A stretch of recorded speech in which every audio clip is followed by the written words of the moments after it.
Hello and welcome back to Latif Sir's Commerce Academy. Dear aspirants, dear friends, this is me Rafiq Bashir with lecture 5, lecture 6 on statistics portion of Finance Accounts Assistant syllabus. Dear aspirants, today we are going to discuss top MCQs on statistics जो आपके examination point of view से बहुत ज़्यादा important होने वाले हैं। अगर आपको पीडीएफ चाहिए, आपको लतीफ़ सर कॉमर्स एकेडमी की टेलीग्राम चैनल ज्वाइन करनी है, सिंपली सर्चिंग @CA लतीफ़। तो एक और इम्पॉर्टेंट बात, आज के जो भी क्वेश्चन है ये बहुत ज़्यादा इंपॉर्टेंट क्वेश्चन है। आपको हर एक क्वेश्चन के 10 से 15 सेकंड मिलेंगे आंसर देने के लिए। मैं आपका वेट करूँगा, आप आंसर दे दीजिए। लाइक इन प्रीवियस वीडियो मैंने विनर्स के नाम अनाउंस किए, तो नेक्स्ट वीडियो में भी मैं विनर्स के नाम अनाउंस कर दूंगा। डियर एस्पिरेंट्स, जो भी वीडियो को देखता है प्लीज़ लाइक कीजिए, चैनल पे नए हैं ज़रूर सब्सक्राइब कीजिए, वीडियोस को लाइक शेयर और कमेंट ज़रूर कीजिए। तो मैं बढ़ रहा हूँ वीडियो की तरफ। और डियर फ्रेंड्स, मैंने आपको मेजर्स ऑफ सेंट्रल टेंडेंसी पढ़ाया था, उसमें मे भी एक और पार्ट आ सकता है, क्योंकि मैंने भी आपको मीन के टाइप्स पढ़ाने हैं और थोड़ा सा इनडायरेक्ट मेथड्स कुछ बताने हैं, तो उसमें एक और पार्ट आएगा। बट आज के वीडियो में मैं आपको थोड़ा जियोमेट्रिक मीन का आइडिया भी दे दूंगा लास्ट पे। तो मैं बढ़ रहा हूँ वीडियो की तरह। Question number 1, get ready aspirants. Any measure indicating the center of a set of data arranged in an increasing or decreasing order of magnitude is called a measure of। तो आपको बताना है ऐसा मेजर जो कि हमें डेटा का centre बता देता है, यानी एवरेज वैल्यू बता देता है या मोस्ट लाइकली स्कोर बता देता है एक डेटा सेट में। जब हमने उसको अरेंज किया होता है या तो इंक्रीजिंग ऑर्डर में या तो डिक्रीजिंग ऑर्डर में, उस मेजर को क्या कहा जाता है? क्या इसको स्क्यूनेस कहा जाता है? क्या इसको सिमेट्री कहा जाता है? क्या इसको सेंट्रल टेंडेंसी कहा जाता है? क्या इसको डिस्पर्शन कहा जाता है? तो डियर एस्पिरेंट्स, आपका टाइम स्टार्ट होता है आपसे। आप जल्दी से कमेंट सेक्शन में आंसर लिख लीजिए। ऐसा मेजर जो हमें डेटा का सेंटर बता देता है जब हमने डेटा को इंक्रीजिंग और डिक्रीजिंग ऑर्डर में अरेंज किया होता है। तो आपको बताना है उस मेजर का नाम क्या है। क्या इसको सिक्यूनेस कहेंगे, सिमेट्री कहेंगे, सेंट्रल टेंडेंसी कहेंगे या डिस्पर्शन कहेंगे? तो डियर एस्पिरेंट्स, जल्दी से आंसर दे दीजिए। आई होप कि आप लोगों ने आंसर किया होगा। तो मैं इसका आंसर आपको बताने वाला हूँ। इसको मैंने कल ही आपको पढ़ाया था, मेजर्स ऑफ सेंट्रल टेंडेंसी कहा जाता है। मतलब ऐसे मेजर्स जो हमें डेटा सेट के एवरेज या तो मोस्ट लाइकली स्कोर के बारे में बता देते हैं। These are the measures of central tendency. चलिए बढ़ेंगे क्वेश्चन नंबर 2 की तरफ।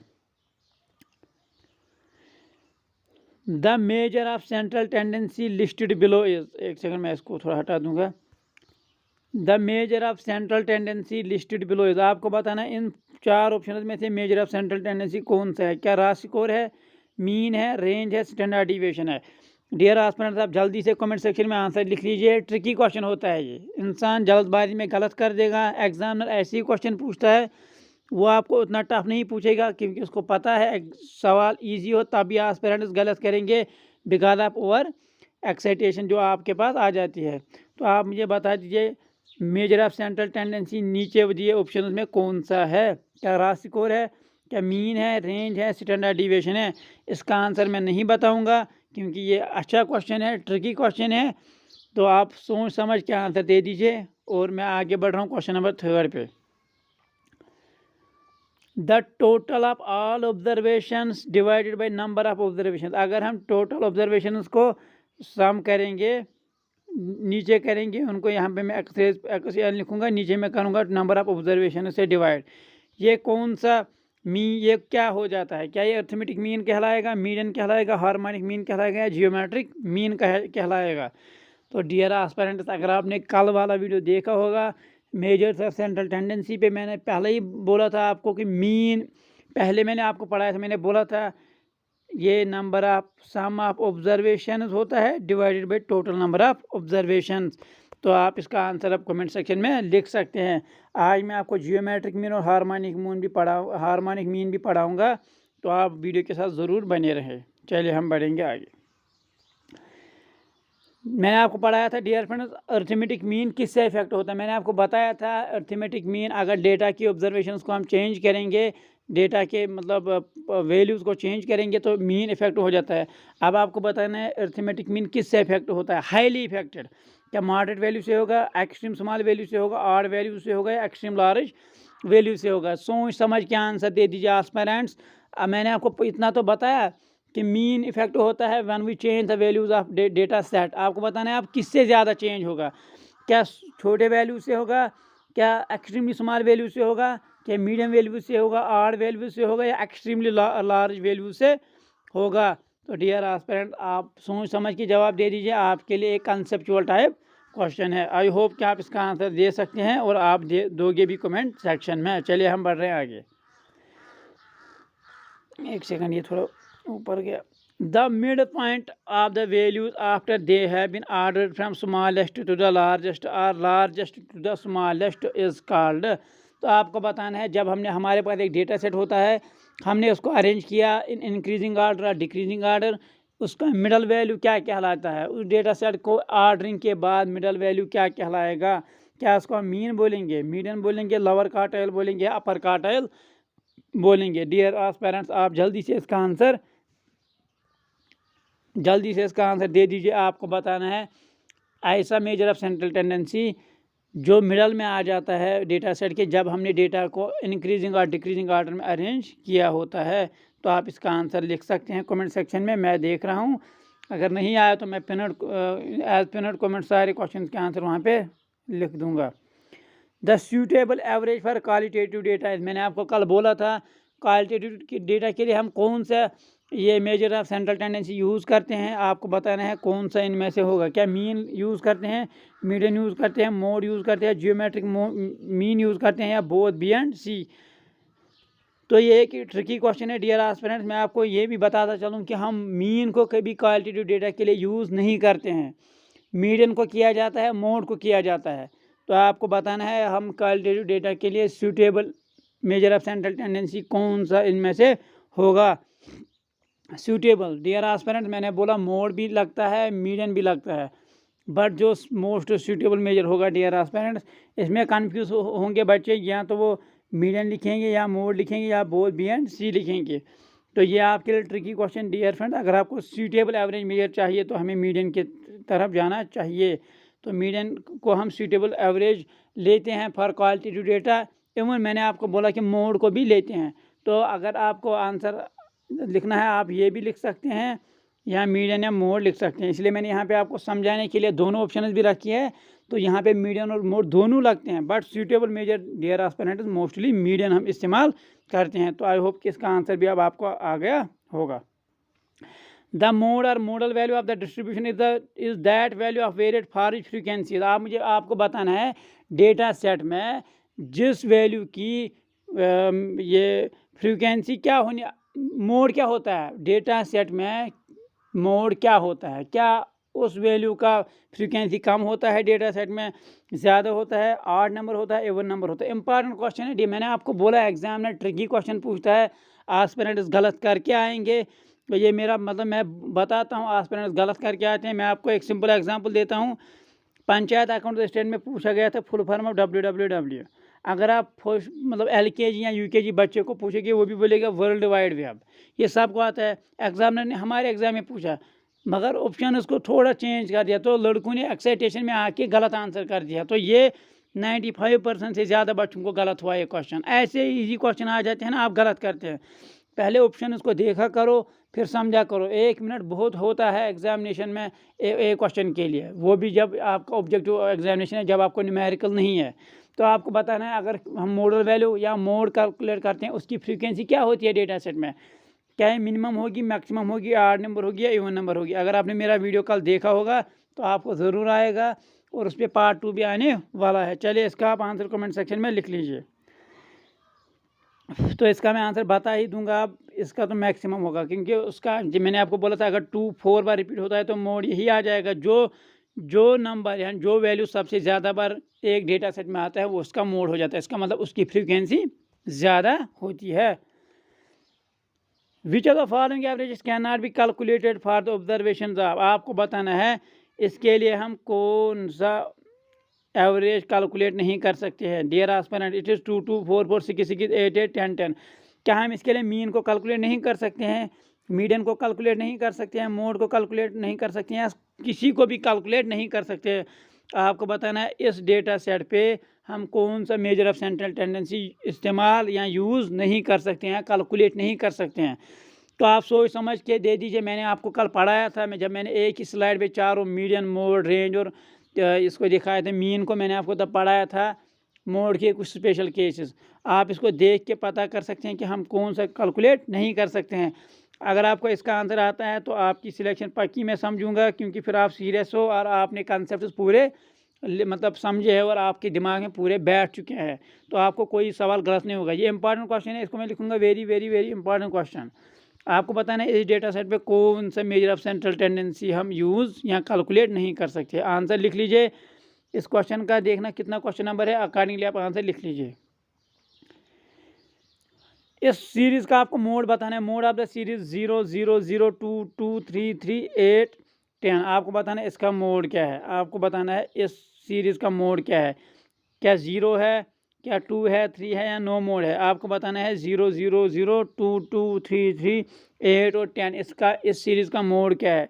तो अब आप इसका देख सकते हो, क्योंकि मोड ऐसा वैल्यू होता है डेटा सेट में जिसकी फ्रीक्वेंसी मैक्सिमम है।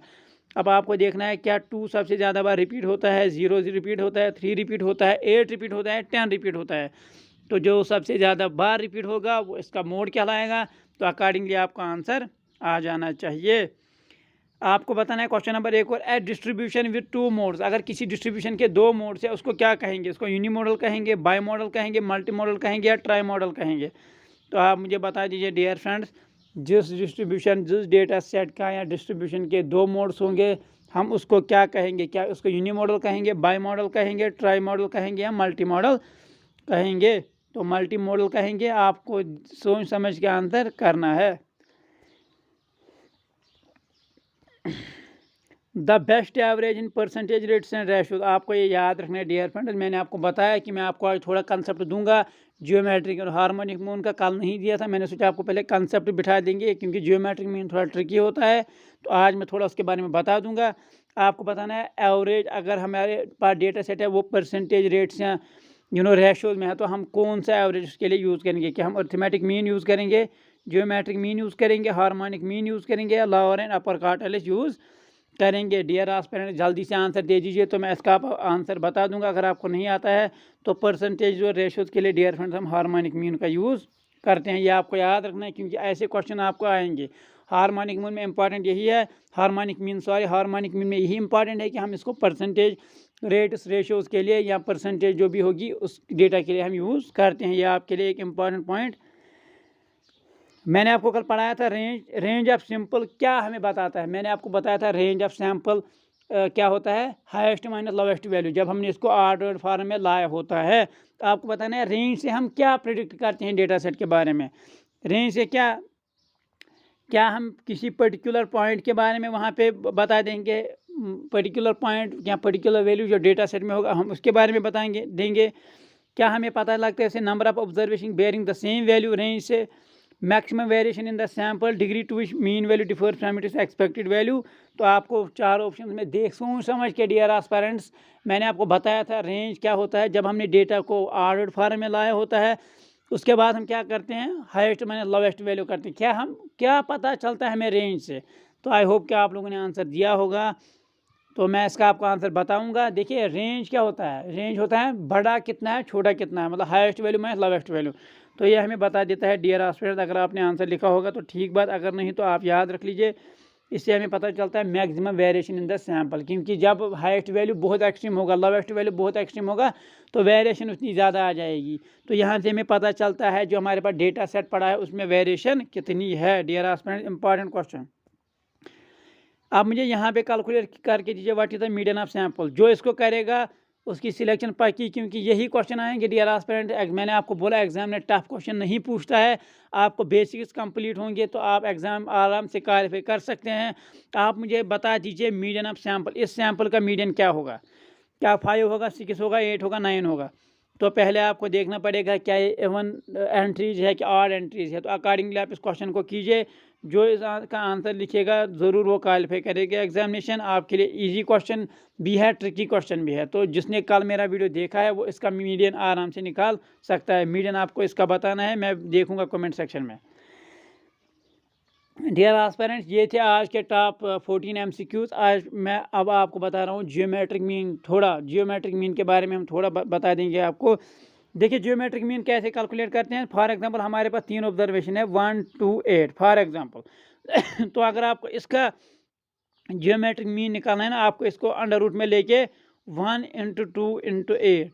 अब ऑब्जर्वेशन कितनी है? 3। यहाँ पे आपको ऊपर से क्यूब रूट के ऊपर से 3 लिखना है। तो इसको कैलकुलेट करके फिर आप इसको ऐसे फॉर एग्जांपल 8 2 16, वो ये आया 16 हमें। तो फिर यहाँ पे आता है आपको 3। आप इसको ऐसे भी लिख सकते हैं 16 × 1/3। तो आप इसको ऐसे कर सकते हैं। तो ऐसे आप जियोमेट्रिक मीन को निकाल सकते हैं। फार्मूला मैंने दिया है आपको। देखिए यहाँ पे 2 ही ऑब्जर्वेशन है। तो मैं यहाँ पे अगर 2 भी लेता हूँ ना, 36 का रूट होता है 6, यहाँ स्क्वायर हम बोलेंगे तो इसका आंसर 6 आएगा। जैसे यहाँ पे 1 4 × 128। अगर आपको ऐसी ऑब्जर्वेशन दी होगी, आपको इसको अंडर रूट में लेके मल्टीप्लाई करना है, फिर देखना है कितनी ऑब्जर्वेशन है। अगर 3 है तो 3 यहाँ पे रखो, फिर इसको कैलकुलेट करो, क्योंकि आपका मैथमेटिक्स बहुत अच्छा होगा। तो आपको अगर समझ नहीं आया कि मैंने आपको बोला भी मैं पार्ट 2 ला रहा हूँ इसका, वहाँ पे मैं और समझा दूंगा अच्छे से विद एग्जाम्पल। बट आप यहाँ पे याद रख लीजिए जियोमेट्रिक मीन का आइडिया दे रहा हूँ मैं आपको कि हम इसको कैसे कैलकुलेट करेंगे। हमारे पास फॉर एग्जांपल सीरीज ऐसे पड़ी होगी 1 2 3 5 6। तो क्या अगर आपको बोला जाएगा कैलकुलेट द जियोमेट्रिक मीन, आपको सिंपली अंडर रूट में लेना है, करना है 1 × 2 × 3 × 5 × 6। देखना है फिर ऑब्जर्वेशन कितनी है, 1 2 3 5 ऑब्जर्वेशन। यहाँ पे 5 रखो और इसको मल्टीप्लाई करो, फिर अकॉर्डिंगली आप इसको सॉल्व कर सकते हैं। तो ये होता है डियर एस्पिरेंट जियोमेट्रिक मीन, यही होता है। फॉर एग्जांपल यहाँ पे एग्जांपल दी गई है। तो आपको जियोमेट्रिक मीन कैलकुलेट करना है 2 3 5 3 10 और 8। कितनी ऑब्जर्वेशन है? पहले 1 2 3 4 6 ऑब्जर्वेशन। तो देखिए इनको मल्टीप्लाई करके 6 को ऊपर लेना है आपको। तो अकॉर्डिंगली आप इसको कर सकते हैं। डियर एस्पिरेंट्स, अब हार्मोनिक मीन क्या होता है? हार्मोनिक मीन आप देख सकते हैं number of observation divided by summation of reciprocal of observations. आपको याद रखना है। फॉर एग्जांपल आपके पास दी होगी ऑब्जर्वेशन 1 3 5 6 8। कितनी ऑब्जर्वेशन है डियर में? 5। तो आप n की जगह 5 लिखेंगे। फिर समेशन में क्या करें? 1/x। 1/x क्या है? पहला 1/1। फिर ऐसे ही आप करोगे 1/ दूसरा क्या था? 3 1/5 1/6 1/8। तो यहाँ पे हम रेसिप्रोकल ऑफ ऑब्जर्वेशन का सम करते हैं। अरिथमेटिक मीन में रेसिप्रोकल का नहीं किया जाता है, वहाँ पे डायरेक्ट सम किया जाता है। बट हार्मोनिक मीन मैंने आपको बोला पहले, ये परसेंटेज रेट्स रेशोज़ के लिए हम यूज़ करते हैं। तो यहाँ पे आपको फार्मूला हार्मोनिक मीन की आपको याद रखनी है। It is n number of observation divided by summation of reciprocal of observation I goes from 1 to n। यहाँ पे आपको याद रखना है, ये इसकी फार्मूला है। तो जो भी आपके ऑब्जर्वेशन है उनको आपके रेसिप्रोकल को ये सम करना है, उसके बाद आपका हार्मोनिक मीन निकल जाएगा। तो पार्ट 2 आ रहा है डियर एस्पिरेंट्स मेजर सब सेंट्रल टेंडेंसी पे। आई होप कि आज के सेशन को आप बहुत लाइक करोगे। क्वेश्चन बहुत इंपॉर्टेंट है, बहुत स्टैंडर्ड के हैं। आपको मैंने जो क्वेश्चन बोले हैं प्लीज़ आप आंसर कीजिए, ताकि मैं आपका प्रेपरेशन आपकी चेक हो सके। डियर एस्पिरेंट्स, आप इस वीडियो को बहुत ज़्यादा शेयर कीजिए, लाइक कीजिए, ज़रूर सब्सक्राइब कीजिए चैनल को भी। तो PDF के लिए आपको बस लतीफ़ सर कॉमर्स एकेडमी के टेलीग्राम चैनल @FCA लतीफ़ पे ज्वाइन करना है। Thanks a lot dear aspirants, हम मिलते हैं नेक्स्ट वीडियो में।